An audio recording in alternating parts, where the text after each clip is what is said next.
सत्संगत्वे निस्संगत्वं निस्संगत्वे निर्मोहत्वं निर्मोहत्वे निश्चलतत्वं निश्चलतत्वे जीवन्मुक्तिः पुनरपि जननं पुनरपि मरणं पुनरपि जननी जठरे शयनम् इह संसारे बहुदुस्तारे कृपया पारे पाहि मुरा। ओम शिवसत्यायुक्तो यदि भवति रक्तप्रभवितुं न देवं देवो न दुर्गतमपि अतस्वाम् आदाभ्यां हरिहरविरिञ्जादिभिरपि प्रणन्तुं श्रोतुं वा कथमकृतपुण्यप्रभवति। भगवत्पाद அனுகிரகம் பண்ணினதான விவேக சூடாமணி பிரகரணம் பார்த்தோம். அதுல ஆத்ம தத்துவத்தை தெளிவாக நமக்கு எடுத்து காட்டியிருக்க. ஆத்ம தத்துவத்தை சிரவணம் பண்ணின பிறகு அந்த சுத்தமான ஆத்ம தத்துவம் நமக்கு சாட்சாத்காரமாகும். இப்பிறவியில அந்த ஆத்ம தத்துவத்தை நாம் அறிந்து தன்னிஷ்டமாக இருந்து கொண்டு அஜான நாசபூர்வகமாக மோட்ச நிலையை வரணும். அதற்காகத்தான் மனிதனுடைய பிறவியே வந்திருக்க. அந்த ஒரு லாபம் நம்ம அடையணுமேனால் ஈஸ்வர அனுகிரக தேவா அப்படின்னு பகவத் அனுகிரகம் நமக்கு வேணும். அந்த பகவத் அனுகிரகம் பரிபூர்ணமாக நமக்கு வரக்கூடியதான கிரந்தம் சௌந்தர்ய லஹரி. இந்த சௌந்தர்ய லஹரின்னு சொன்னாலே அம்பாளுடைய பிரபாவத்தை மேலும் மேலும் சொல்லக்கூடியதான கிரந்தம். சாதாரணமாக சௌந்தர்யம்னு சொல்லுவோம். சௌந்தர்யம்னா அழகுன்னு அர்த்தம். அழகுங்கிறது என்ன? சாரீரிகமாக இருக்கக்கூடியது அழகா இல்ல மானசிகமாக இருக்கக்கூடியது அழகா? அது ரொம்ப பேருக்கு தெரியல. அழகா இருக்கான்னு சொன்னா என்ன, சரீரம் சோறு வெள்ளையா இருக்குன்னு அர்த்தமா இல்ல கண்ணு மாக்காத மூக்க சரியா இருக்குன்னு அர்த்தமா தெரியல. உலகத்துல அழகுங்கிற பதத்துக்கு அர்த்தம் தெரியல. அது லோகோத்தரமான ஒரு வியக்தியை பார்த்த மாத்திரத்தினால நமக்கு ஒரு நல்ல எண்ணம் ஏற்படுறது, பார்த்தா ஒரு அட்ராக்ஷன் ஏற்படுறது, அதுக்கு அழகுன்னு சொல்லலாம். அப்படிப்பட்டதான அம்பாளுடைய அழக சௌந்தர்ய லஹரி. அது மேலும் மேலும் அந்த அழகானது எப்படி அலை மோதுறா மோதி மேல அப்படி சொல்லக்கூடியதான கிரந்தம். இந்த கிரந்தத்துல இன்னொரு விசேஷம் இருக்கு. இது வெறுமனை புரிஞ்சுண்டு அனுபவிக்கிற கிரந்தம் மட்டுமல்ல. இந்த கிரந்தமானது எல்லாமே மந்திரங்கள்.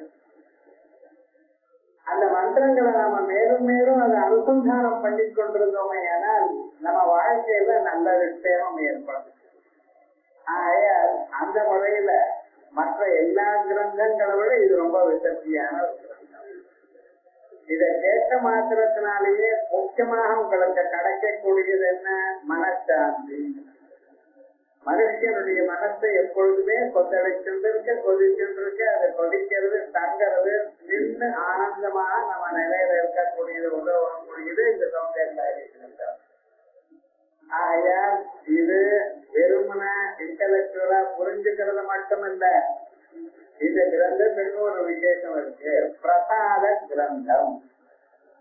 ஆகையால் தினந்தோறும் நம்ம கேட்டுட்டு இருந்தாலே போதும் அந்த அம்பாளுடைய உருவத்தையும் அந்த பிரபாவத்தையும் அந்த கவிகள் பாடினதான அந்த விசேஷங்களையும் நம்ம கேட்டுட்டே இருந்தாலே மனசுக்கு ரொம்ப சந்தோஷத்தை கொடுக்கக்கூடியது, நிம்மதியை கொடுக்கக்கூடியது.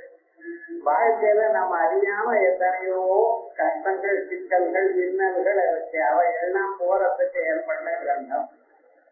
அதோட மட்டுமல்ல, இது வெறும் ஸ்லோகங்கள்னு நினைக்க நினைக்காதீங்க. இதுக்குள்ள ஒவ்வொரு ஸ்லோகத்திலையும் மந்திரங்கள் நிகூடமாக இருக்கு. இதுவரைக்கும் நம்ம பார்த்ததான விவேக சூடாமணி கிரந்தம்ங்கிறது ஒரு அத்வைத தத்துவத்தை சொல்லிட்டு இருந்தது. இங்க துவைதம் அத்வைதம் விசிஷ்டாத்வைதங்கிற வித்தியாசமே கிடையாது. இங்க எப்படி பக்தியினால ஆத்மானுபவம் வரக்கூடியதான கிரந்தம். அதனால அந்த பக்தியை முதல்ல ஆரம்பிச்சு பிறகு அது ஆத்மானுபவத்தை நமக்கு கொடுத்து சமாதியை கிடைக்கக்கூடியதான நிலைக்கு கொடுக்கக்கூடியதான கிரந்தம்.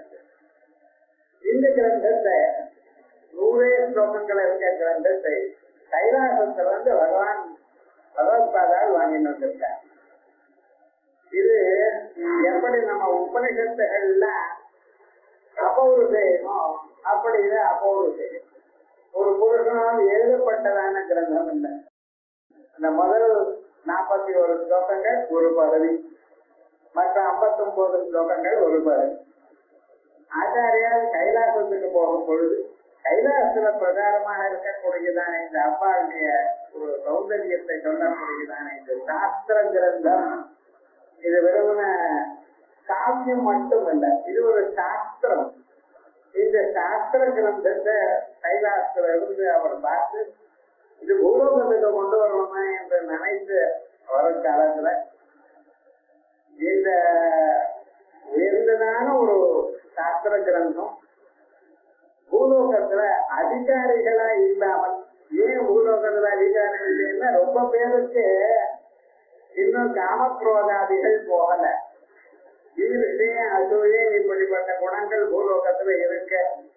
ஆகையால் இப்படிப்பட்டவாளுக்கு இது அம்பாளுடைய ஒரு திருவுருவத்தையோ அந்த திருநாமாக்களையே சொல்லக்கூடிய தகுதி இல்லை என்று நினைச்சு நந்திகேஸ்வரர் அதை போக விடாம அவர் அந்த புத்தகத்தை வச்சா அதை பாதி கடிச்சுட்டாராம். அதனால கடைசியிலான ஒரு பாகம் 41 ஸ்லோகங்கள் அது மட்டும்தான் வந்திருக்கு. அதுக்கப்புறம் மீதி நாட்கள் ஆச்சாரியால் எழுதியதாக ஒரு பிரதி. அப்படி இந்த இது அபௌருஷயமாக ஒருவரால் எழுதப்படாததாக சாஸ்திரமாக கைலாசத்துல வந்த கிரந்தம். அந்த கிரந்தமானது அதை மீதி பாகத்தை ஆச்சாரியால் எழுதி நமக்கு கொடுக்குறார். அது ஒரு அதுக்கு நல்லதுதான். ஏன்னா ஒரு கவியினுடைய ஒரு உயர்ந்ததான ஒரு காவியம் நம்ம கண்டிருக்கோம். இல்லைன்னா இந்த பின்னால் 40 ஸ்லோகங்கள் அந்த காவியத்தை பார்த்திருக்க மாட்டோம். ஆனாலும் இது மிக சிறந்ததான கிரந்தம்னு சொல்லிட்டேன், பிரசாத கிரந்தம்னு சொல்லிட்டேன். அதுல அந்த கிரந்தம் நமக்கு நல்லா போயிடும். இதுக்கு ஒரு சாதாரணமான ஒரு 40 வியாக்கியானங்கள் இருக்கு. இந்த சௌந்தர்யத்துக்கு இன்னைக்கு அவைலபிளா ஒரு 40-42 வியாக்கியானங்கள் இருக்கு. ஆனா எல்லா வியாக்கியானங்களும் சிலதெல்லாம் ரிப்பீட்டேஷனா இருக்கும் இருக்கட்டும். இருந்தாலும் நிறைய விஷயங்கள் தாந்திரிகமான விஷயங்கள், உபாசனா முறையில் இருக்கக்கூடியதான ரகசியமான விஷயங்கள், அதோட மொத்த பக்தி ரசம் குறித்தமான விஷயங்கள் நிறைய இதுல இருக்கு. காளிதாசன் பண்ணியதான கடஸ்துதி, அம்பாஸ்துதி இப்படிப்பட்டதான ஸ்லோகங்கள்லாம் இதோட தழுவி இருக்கு. பின்னால வந்ததான நிறைய கிரந்தங்கள்லாம் இதை ஆசிரியிட்டு இதுல இருக்கக்கூடியதான எண்ணங்களை வச்சுட்டு வந்ததான கிரந்தங்கள். அப்படி அந்த கிரந்தத்துல ஒவ்வொரு ஸ்லோகமும் நீங்க கேட்டா அதுக்கு ஒரு பலம். அந்த ஸ்லோகத்தை மறுபடியும் நீங்க ஆத்துக்கு போய் மனனம் பண்ணினீங்கன்னா அதுக்கு ஒரு பலம். அதோட மட்டும்தான் அதுக்கு இந்த பலம் வேணும்னா அதுக்கு ஒரு நைவேத்தியம் இருக்கு. அதை மனசார அம்பாளுக்கு அந்த சமர்ப்பணம் பண்ணிட்டீங்கன்னா அதுக்கு ஒரு பலம். இப்படி நிறைய அப்பப்ப இன்சிடென்டல் பெனிஃபிட்ஸ் நிறைய இருக்கக்கூடியதான கிரந்தம் இது. அதோட மட்டுமல்ல மனசாந்திக்கு வரக்கூடியதான அழகான கிரந்தம். அப்படிப்பட்டதான கிரந்தத்துல முதல்ல ஆச்சாரியர் இந்த அம்பாளம் நினைக்கணும் என்று தியானம் பண்ணணும்னு நினைக்கிறான் பார்த்தா அந்த அளவுக்கு இவன் மனசு தோணிச்சுன்னு சொன்னாலே அவன் வாழ்க்கையில ரொம்ப முன்னேறிட்டான்னு. இல்லைன்னா இதை வாசிக்க முடியாது. இதையெல்லாம் வாசிப்பேன். சௌந்தர் வேலைக்கு கிட்ட வரணும்னா அவனுடைய மனசு வரணும்னா அவன் மனசு பரிசுத்தமா இருக்கணும். எந்த அளவுக்கு தூய்மையாக இருக்கணும் அப்படின்னு சொன்னா போன ஜன்மாவில மனசுல நிறைய அனுஷ்டானம் பண்ணியிருந்தவனால் தான் முடியும். அது ஆச்சாரியால் முதலே சொல்லும் பொழுது கதம் அகிருத புண்ணிய பிரபவதி, அகிருத புண்ணியா கதம் பிரபவதி. புண்ணியம் பண்ணாதவனா இருந்தால் அம்பால நினைக்கவே அவனால முடியாது. ஆகையால் எப்படி முடியும்? நிச்சயமாக முடியாது. ஆகையால் நீங்க வந்திருக்கீங்கன்னா நமக்கு ஜன்மாந்தரத்துல அம்பாளுடைய அனுகிரகம் இருந்தது. நாம் அந்த அம்பாளுடைய பாத ரஜசு நம்ம மேல விளம்பிக்க வேண்டியதான ஒரு தகுதி நம்ம பெற்றிருக்கோம். அது வரைக்கும் அம்பாளுக்கு 1000 கோடி நமஸ்காரங்கள் பண்ணுவோம் அப்படின்னு சொல்லிக்கொண்டு இது முதல் ஸ்லோகமே சிவசக்தியாயுக்தோ எதிபவது கட்ட பிரபவிதம் அப்படின்னு ஆரம்பிக்கிறது. இதுல சிவா சக்தி அப்படின்னு 2 பதங்கள் இருக்கு. இந்த சிவகாங்கிற ஒரு பதம் சத்ரேயசம் சிவம் பத்ரம் கல்யாணம் மங்களம் சுபம் அப்படின்னு சொல்றதுனாலேயே மங்களம்னு சிவகான்னு சொன்னா திருலோச்சனாக பாலநேத்திரனாகவும் அப்படியே இருந்துருக்கா. திரிசூலத்தை கையில வச்சுட்டு அந்த கிழ மாட்டுக்கு மேல ஏறி இருப்பாங்க அப்படின்னு நினைக்க விட. இங்க சிவம்னா பரம மங்களமான ஆத்மஸ்வரூபம்னு அர்த்தம். இது அந்த நிலையில நம்ம சௌந்தர்யாவே வாசிக்கணும். எதை சுத்த புத்த முக்த சுபாவம்னு சொன்னேனோ, எந்த ஆத்மாவை நம்ம பார்த்த மாத்திரத்தினால மறுபிறவி இல்லையோ அப்படிப்பட்டதான எந்த ஆத்மாவை பார்த்த மாத்திரத்தினால வாழ்க்கையில் இருக்கக்கூடியதான இன்னல்கள்னா அன்று சென்று விடுமோ அப்படிப்பட்டதான அந்த ஆத்மஸ்வரூபம் அவருக்கு சிவன் பேர். அந்த சிவனானவன் சக்தியோட சேர்ந்திருந்தால், சக்தின்னு என்ன சுவாமி? சக்திங்கிறது ஒரு அம்பான்னு சொல்லி கையில திரிசூலத்தை வச்சுட்டு இருக்க, தலை மேல நாகம் போயிட்டு இருக்கு, அப்படியும்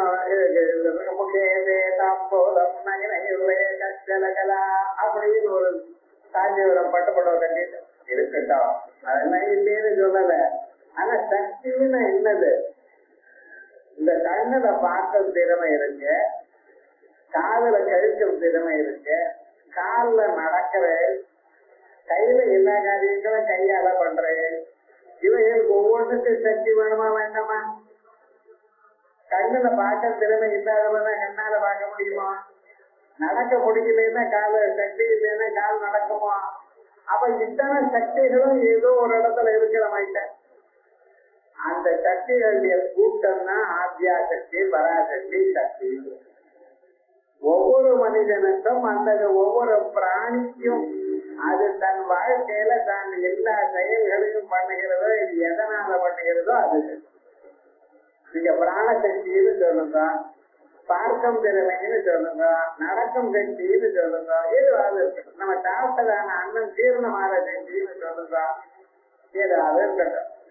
அல்லது உங்க புத்தியாளர் யோஜனை பண்றது பார்த்தல டெசிஷன் எடுக்கிறதே அந்த சக்தின்னு சொல்லுங்க.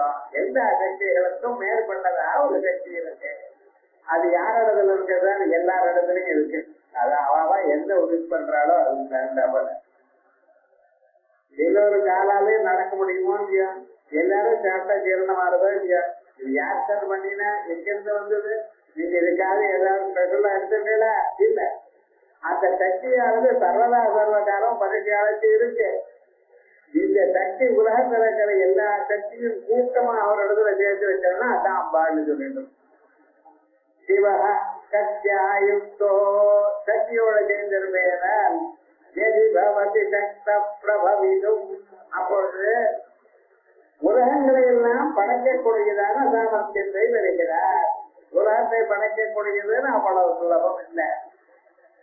சாதாரணமா நினைச்சு பாருங்க, நம்ம சரீரத்தை ஒண்ணு படைக்கிறது எவ்வளவு கஷ்டம். இதெல்லாம் போகும். நம்ம சரீரத்துக்குள்ள 72 கோடி 72 லட்சம் 10,302 நாடுகள் இருக்குன்னு கணக்கு இருக்கா பிரசவனிடத்துல சொல்லியிருக்கு. இத்தனை நாடுகள் எப்படி சார் பண்ணினா சொல்லுங்க பாக்கிறோம். அது இல்லாம ரத்த குழாய்கள் எத்தனை இருக்கு, ரத்தம் போயிட்டே இருக்கு, பழந்தாண்டியில இருந்து போயிட்டு இருக்கு. வெட்டுப்பட்டு ரத்தம்லாம் கீழே கொட்டி போயிடுச்சுன்னா மறுபடியும் ரத்தத்தை ஆட்டோமேட்டிக்கா தயார் பண்றது. இப்படி இவை எல்லாம் நடக்கிறது. எந்த சக்தி உள்ள இருக்கு? பிராணேன பானேன மத்யோ தேவதி கர்ச்சனா இதரேன ஜீவந்தி யஸ்மின்னேதா உபாஸ்ரிதோ. ஊத்துக்கு அது உள்ளையும் வெளியிலையும் விடுறதுனால மட்டும் மனுஷன் வாழல சார். உள்ளூர் வேற ஏதோ ஒரு சக்தி இருக்கு, அதனாலதான் எல்லாம் வாழ்ந்துட்டு இருக்க. மிருத சரீரத்துக்குள்ள காத்த விட்டு வெளியில இருக்குன்னா பம்புல குழைச்சிருப்பானா, அப்படி இருந்தா என்னென்னமோ பண்ணிருப்பாள. அப்ப உள்ள யாரு இருக்க, யாரோ ஒரு சக்தி இருக்கு. அந்த சக்தி இல்லதுன்னு சொல்ல முடியல. அந்த சக்தி இருக்கும் பொழுதுதான் இந்த சுத்த புத்தமான வந்த பரமேஸ்வரன் உலகத்தை படைக்கிறான். உலகத்தை படைக்கிறது மட்டுமல்ல, உலகத்தை காப்பாற்றி உலகத்தை அழித்து அனுகிரகம் பண்ணி திரோதானம் பண்ணி இப்படி பஞ்சகல்ய பராயணமும் இந்த சக்தியினால் தான் நடக்கிறது. என்ன தேவம் தேவோ. அப்படி இல்லை என்றால் என்ன ஆகும்? நகலு புதல ஸ்பந்திதுமபி, ஒரு சின்ன அசைறது கூட நடக்க முடியாது. அந்த சக்தி இல்லாத போனால் இந்த சிவனால ஒரு காரியமும் நடக்காது. அப்ப சிவனால ஒரு காரியம் நடக்காதுன்னு சொன்னது சிவன் சிவன் இல்லையே நான் சொல்லல. இதுக்கு நீங்க தூங்கும் பொழுது ஏதாவது பண்ண முடியுமா? நிறைய காரியம் இருக்கு சார், நான் தூக்கம் வந்துட்டு தூங்கிவிட்டேன், காரியம் ஏதாவது நடக்குமா? ஒண்ணும் நடக்காது. அதே மாதிரி சப்தமா இருப்பார். அவரோட ஒரு சக்தி வரணுமே, ஆனால் அந்த சக்தி எப்பவும் இருக்கு. சக்திக்கு அழிவு இல்லை. பொட்டன்சியல் ஃபார்ம்ல அப்படியே இருக்கு சக்தி. அது கைனடிக்காக வேலை செய்யணும்னு சொன்னா அதுக்கு இந்த சக்தி சேரணும். சக்தி எப்பொழுதும் சிவனிடத்துல இருக்கு. ஆனா அந்த சக்தியால தன் காரியத்தை பண்ணலைன்னா சிவனால ஒண்ணும் பண்ண முடியாது. என்ன தேவம் தேவோ நகல புதல ஸ்பந்திதுமபி அதஸ்வாம் ஆராத்யாம் ஹரியரவிரிஞ்சாதி ஆயல்தான். உங்களை தாங்கள் எப்படிப்பட்டவர்கள்? ஹரிஹர விரிஞ்சாதி விரதி, திரிமூர்த்திகளான மும்மூர்த்திகள்னாலே ஸ்தோத்திரம் பண்ணப்படுறவள். என்ன இந்த மும்மூர்த்திகள் நாம சொல்லிக் கொண்டிருக்கோமே, அவ விராட் ஸ்வரூபத்தினுடைய காரியங்கள். முதல்ல வெறும் சைத்தன்யம், சிதேகரூபிணி, வெறும் சைத்தன்யம் தான் இருந்தது. அந்த சைத்தன்யம் தன் இடத்துல இருக்கக்கூடியதான மாயினால் அது ஈஸ்வரத்தை அடைஞ்சது. அதற்கு பிறகு அபஞ்சீகிருத பஞ்ச பூதங்களை 5 பூதங்கள் குடி, அப்ப தேஜஸ், வாயு, ஆகாசம் எனக்கூடியதான பூதங்களுடைய சூக்மமான அம்சங்களை தயார் பண்ணப்பட்டது. அதுக்கு இரண்யகர் வர்ணது. அவைகளுக்குள்ள பஞ்சீகரணம் பண்ண பிறகு விராட்டு. அந்த விராட்டானவர் 3 உருவத்தை எடுத்துருக்கார். பிரம்ம விஷ்ணு ருத்ராத்மிகா நம அப்படின்னு அந்த 3 பேரும் என்ன பண்ணிருக்கா? 3 செயல்களை எடுத்துருக்க. பிரம்மதேவரான உலகத்தை படைக்கிறது, விஷ்ணுவானவர் காப்பாற்றுறது, உலகத்தை கரைஞ்சி சமைச்ச பிரளய காலத்துல அழிக்கிறது பரமேஸ்வரன். அப்படி இந்த 3 பேரும் விராட் ஸ்வரூபம். இவ 3 பேரும் அம்பாள ஸ்தோத்திரம் பண்ணிட்டு இருக்காங்க. அத்ரயானாம் தேவானாம் திரிகுண சரிதானாம் தவ சிவேபவே பூஜா பூஜா அப்படின்னு இன்னொரு ஸ்லோகத்துல சொல்ல போறேன். ஆகையால் இந்த விராட் ஸ்வரூபமானது இந்த 3 தேவதைகளுக்கு அதிபதியா இருக்கக்கூடியது. அவளுக்கு பரமாதிபதியா இருக்கக்கூடியது அம்பாள். ஸ்ரீமாதா ஸ்ரீ மகாராஜி ஸ்ரீமத்மாதரேஸ்வரி அப்படின்னு அந்த கேவலமான சைத்தன்ய ஸ்வரூபம். அப்படிப்பட்டதான அந்த அம்பாளை 3 எல்லோரும் துதிக்கிறார்கள். ஹரிஹர விரிஞ்சாதி விரதி. இவ 3 பேராலையும் ஸ்தோத்திரம் பண்ணக்கூடிய விரிஞ்சாதி விரவிங்க. அதனால அப்படிப்பட்டதான இந்திரன் முதலியவர மற்ற தேவதைகள், வேதோக்தமான அத்தனை தேவதைகளும் அம்பாளை ஸ்தோத்திரம் பண்ணிட்டு இருக்கா. வேத மாதாக்களே ஸ்தோத்திரம் பண்ற. ஸ்ருதி ஸ்ரீமந்த சிந்தூரி கிருத பாதோலிகா. ஸ்ருதி மாதாக்கள், வேத மாதாக்கள் அம்பாளுடைய பாதங்கள்ல நமஸ்காரம் பண்ணும் பொழுது அவளுடைய தல வருடல் இருக்கக்கூடியதான சிந்தூரம், குங்குமம், அது அம்பாள் பாதத்துல பட்டிருக்கான். அப்படிப்பட்டதான அம்பாளுடைய சுரூபம் அப்படின்னு வேத வேத்யா சர்வோபனிஷ துஷ்கொட்டாத்மிகா அப்படின்னு எல்லா வேதங்களும் எல்லா உபனிஷத்துகளும் ஒரு முனையாக சொல்லக்கூடியதான ஒரு தத்துவம், ஆத்ம தத்துவம் அந்த அம்பாளுடைய சுரூபம். ஆயால் ஹரிஹர விரிஞ்சாதி விரபி பிரணந்தும் ஸ்தோதும் கதமகிருத புண்ணியம் பிரபவதி பிரணந்தும். நமஸ்காரம் பண்ணணும்னாலே அம்பாள் பாதங்களுக்கு அல்லது துதிக்கவோ அதுக்கு என்ன வேணும்? கதமகிருத புண்ணியம் பிரபவதி. ஜென்மாந்திரத்துல புண்ணியம் பண்ணாத போனா நடக்காது, நிச்சயமா நடக்காது. போன ஜென்மாவில புண்ணியம் பண்ணி இருக்கணும், அநேக பிறகு புண்ணியம் பண்ணி இருக்கணும். அந்த புண்ணியமானது தெரியாம கொஞ்சம் கொஞ்சமா பண்ணி பண்ணி அது பழுத்தத நிலையதான் அம்பாள்கிட்ட வருவான். அம்பாளுக்கு சொல்லும் பொழுது புண்ணிய சிரவண கீர்த்தனா. ஜென்மாந்திரத்துல புண்ணியம் பண்ணியிருந்தாதான் அம்பாளை பத்தி கேட்க முடியும். ஜென்மாந்திரத்துல புண்ணியம் பண்ணியிருந்தா அம்பாளுடைய நாம வாக்குல இருந்து வெளியில வரும். ஆகையால் இப்பொழுது நீங்க பண்ணினால் புண்ணியம் அதிகமாக சேரும். ஆகையால் அப்படிப்பட்டதான அம்பாளை துதிக்கவோ அல்லது வணங்கவோ என்ன பண்ணிருக்கணும்? ஜென்மாந்தரத்துல புண்ணியம் பண்ணிருக்கணும். கதமகிருத புண்ணிய பிரபவதி. கேட்டாருன்னு இது இவ்வளவுதான் சொல்ல. நான் டெய்லி அம்பாளுடைய சரணாமத்தை சொல்லி கொண்டிருக்கேன் சார். இது என் வாழ்க்கையில கட்டம் போகலையேன்னு. ஆகையால் நீங்க சொல்றதெல்லாம் அர்த்தவாதம் மாதிரி இருக்கே அப்படின்னு. இல்ல சுவாமி, இது படிக்காத போனா உங்க வாழ்க்கை எங்கேயோ எப்படியோ இருந்திருக்கும். எந்த ஜென்மம் அதை புண்ணியம் பண்ணியிருக்கோ அதனால இதை படிக்கக்கூடியதான நிலை ஏற்பட்டது. படிக்கக்கூடியதான நிலை ஏற்பட்டதுன்னு இதனால ஒரு நாளைக்கு எல்லா பாபம் அழிஞ்சு போயிடும். அதான் சமாதானம் சாஸ்திரங்களை சொல்லி இருக்கிறது. ஆகையால் அப்படிப்பட்டதான அம்பாளுடைய ஸ்வரூபம் விசேஷமாக நம்ம பார்த்தோம். இந்த இடத்துல சிவசப்தம்னு சொல்ற பார்த்தா வசகாந்தோ அப்படிங்கிற தாத்துவில இருந்து வந்திருக்கேன். சிசிதாதோ சிம்மசப்தா வசகாந்தோ சிவஸ்ருதா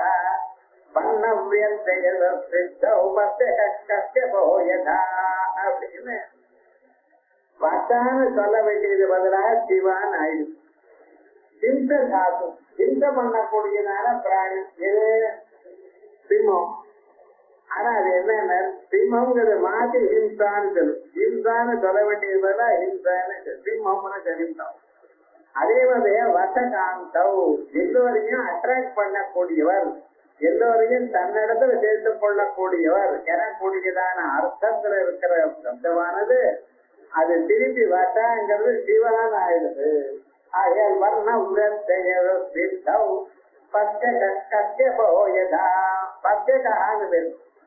ஆத்மாவை பார்க்கிறவர், அதனால பார்ப்பான். இந்த பார்ப்பான்னு சொல்றாலும் யாரு? தன்னை தான் பார்க்கிறவன், அதான் தன்னை தான் உணர்ந்தவன், அவருக்குதான் பார்ப்பான்னு பேர், பத்தியகான்னு பேர். இந்த பத்தியகாங்கிறது என்ன ஆயிடுது? திரிந்து கத்தியபகான்னு ஆயிடுச்சு. இந்த தஞ்சாவூர் ஜில்லையில 80ன்னு சொன்ன 80 அந்த ஊர் வழக்கம் அவ்வளவுதான். சில எழுத்துகள்லாம் ஒண்ணு ஒன்னா மாறிவிடும். அதே மாதிரி என்ன ஆயிடுது? இந்த பூரினா பூரிம்பா கரெக்டா தெரியும் அவளுக்கு, இப்படித்தான் சொல்லணும். இருந்தாலும் அந்த வழக்கம் வந்துள்ள மாயவரம்லாம் பண்ணா பூரி போடும்பான். என்ன சுவாமி பூரின்னு சொல்ல வேண்டாமா? வழக்கம் அது, அதுதான் தப்பு இல்லை. அதே மாதிரியே பெங்கால்ல பண்ணா வங்கதேசத்துக்கு வங்கதேசம் வபயோர பேதா வாக்குபான்னு சொல்லுவாங்க. அதே மாதிரியே பிராந்தியமான அம்சம். அதே போல இது என்ன ஆயிடுது? பத்தியகான்னு சொல்ல வேண்டியது திரும்பி கத்தியபகான்னு ஆயிடுதான். அதனால கத்தியப பிரஜாபதிங்கிறது பார்த்தா அப்படி. ஆகையால் இந்த தாதுவானது வசகாந்த தீப்தின்னு அர்த்தம். அதே மாதிரியே உங்களுக்கு எத்தனை விதமான வட்டின்னு உங்களுக்கு வேண்டியதான அத்தனை காமனைகளையும் கொடுக்கக்கூடியதான ஒரு ஸ்வரூபம். சௌந்தர்ய வார்த்தையானால் உங்க வாழ்க்கையில தாங்கள் என்னென்ன ஆகணும்னு நினைக்கிறதோ எல்லாமே உங்களுக்கு தோண ஆரம்பிக்கும். ஏன்னா வசதி பிரகாசதே அப்படின்னு ஸ்வப்பிரகாசமான ஒரு சைத்தன்யம் ஸ்வப்னேங்கிற தாத்துவிலும் சிவசப்தமானது உண்டாயிருக்கு. இந்த ஸ்வப்னத்துல எல்லாத்தையும் உங்களுக்கு சிவதி ஜடம் இல்லாதான ஒரு நிலையை கொடுக்கிறது. அவிச்சையானது உங்களுக்கு போக்கிய சகல க்ஷேமத்தையும் கொடுக்கிறது. அப்படிப்பட்டதான ஒரு ஸ்வரூபம் இந்த அப்படிப்பட்டதான சுத்த சைத்தன்யம். அம்பாள் என கூடியதான ஜெகன் நிர்மாண சக்தியோட கூடியிருக்கும் பொழுது அம்பாளை சொல்லும் பொழுது சில நாமாக்கள் அம்பாளை சொல்லும் பொழுது உலகத்தை உண்டு பண்றவள்னு சொல்ற. இன்னொன்னு உலகத்தை காப்பாத்துறவள ஜெகத்தாத்ரி, விஸ்வமாதா ஜெகத்தாத்ரி, உலகத்தை உண்டு பண்றவள். உண்டு பண்றது மட்டும் இல்ல, உலகத்தை காப்பாத்தி சாஸ்திரின்னு நர்ஸுன்னு அர்த்தம். அதோடும் இல்ல, சம்ஹார ரூபிணி எல்லாமே அங்கேதான் இருக்குன்னு. எது பிரம்ம விஷ்ணு சிவாள் பண்ணினாலும் அவ எதிலிருந்து பண்ணிட்டு இருக்கா, அந்த சக்தியிலிருந்து பண்ணிட்டு இருக்கா. ஃபேன் சுத்துறது சார் கரண்ட் இருக்கு, லைட் எரியுது சார் கரண்ட் இருக்கு, டிவி ஆடிட்டு இருக்கு சார் கரண்ட் இருக்கு. அதே மாதிரி சக்தி ஸ்வரூபம் அம்பாய். அந்த சக்தி இருக்கும்போது இத்தனையும் நடந்து கொண்டிருக்கு. ஆயால் தான் இதோட சேர்ந்தால் எல்லாம் நடக்கும், இல்லைன்னா இல்லை அப்படின்னு நம்ம சொன்னோம். இந்த சாதாரணமாக இந்த அர்த்தத்தை பார்த்தோம். இதே அர்த்தத்தான் விசேஷமா நிறைய கிரந்தங்கள்ல பின்னால இருந்திருக்கிறவாளும் சொல்லிட்டு இருக்கா. வானுதல் கண்ணியை விண்ணவர் யாவரும் வந்து இறங்கை பேணுதற்கெனிய எம்பது மாட்டி பேதே நெஞ்சில் காணுதற்கு அந்நியதல்லாத கண்ணியை காணும் அன்பு போனதற்கு எண்ணிய எண்ணம் என்றோ முன்சை புண்ணியமே. இதே அபிராம பட்டம் சொல்லும் பொழுது முன்சை புண்ணியமே. இங்க எப்படி கதம் அகர்ந்த புண்ணிய பிரபவதி, ஜன்மாந்தரத்துல பாக்கியம் இல்லாதவனா எப்படி தெரியல, அது அவர் அப்படியே சொல்லியிருக்கார். ஆனால் இது ஒருத்தர் இல்ல, இது ஆச்சாரியார் சொல்றார், கைலாசர் சொன்னார் சொல்லப்படாது.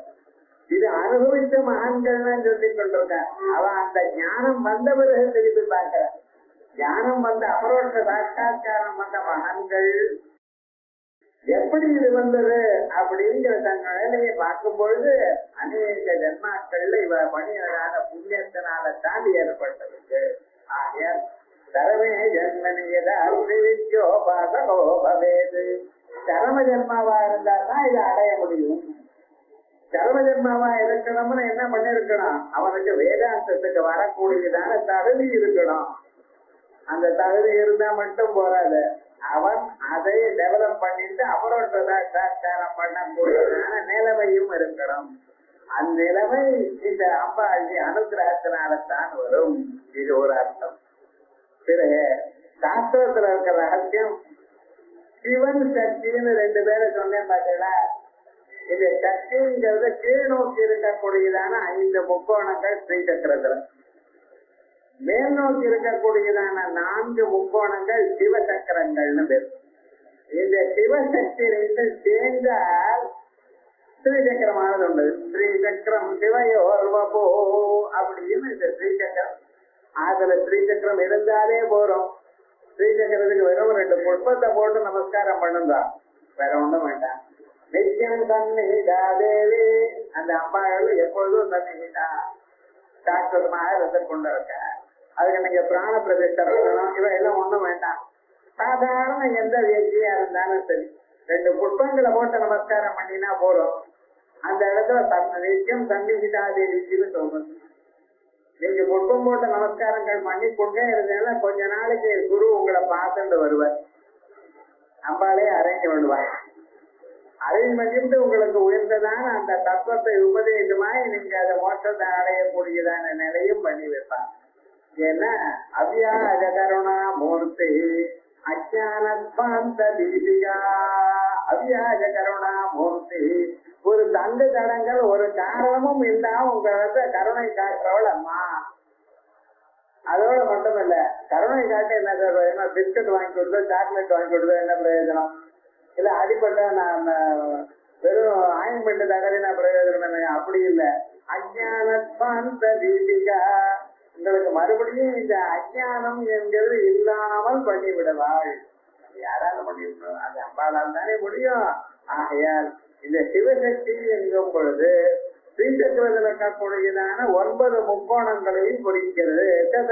சிவசக்தி சக்தி சக்தி பஞ்சவே சிவசக்தியாத்மகம் ஜேயம் ஸ்ரீசக்தம் சமயோர்வமோ அப்படின்னு லலிதா திரிசதியில இதை சொல்லியிருக்கு. இங்க இருக்கக்கூடியதான அம்சம் திரிசதியில விசேஷமாக சொல்லியிருக்கு. இதேதான் வாமகேஸ்வர சந்தத்துல பரோபிதா சத்யாயுக்தோ பவேத்யதி திருப்தியான் கர்த்தம் அசக்த சக்த கேவகி அப்படிங்கிற அம்சத்துல சொல்றது. இத மேல போய் சில ஸ்லோகங்கள் சதுர்பீகண்டைன்னு சொல்ற இடத்துல இது விசேஷமாக பார்ப்போம். அதுக்கு பிறகு ஆகையால் தான் ஹரிஹர விரிஞ்சாதி எல்லோராலையும் ஸ்தோத்திரம் பண்ணக்கூடியதான அந்த அம்பாளை நாம் ஜன்மாந்தரத்தினுடைய பாக்கியத்தினாலேயே சொல்ல முடியும் அப்படின்னு விசேஷமா சொல்லி இந்த ஜன்மாந்தரத்துல பாக்கியம் வந்திருக்கு, அதனால நம்ம சொல்றோம் வந்திருக்கு அப்படின்னு காம்ப்ளிமெண்டா உட்கார்ந்துட்டு இருப்பாரு. ஜன்மாந்தரத்துல பாக்கியம் பண்ணிருக்கேன் சார், சௌதரில் அதே கேட்க தொடங்கினேன் சார். அப்படி இல்லை, கேட்டா தொடங்கினா போனாரு.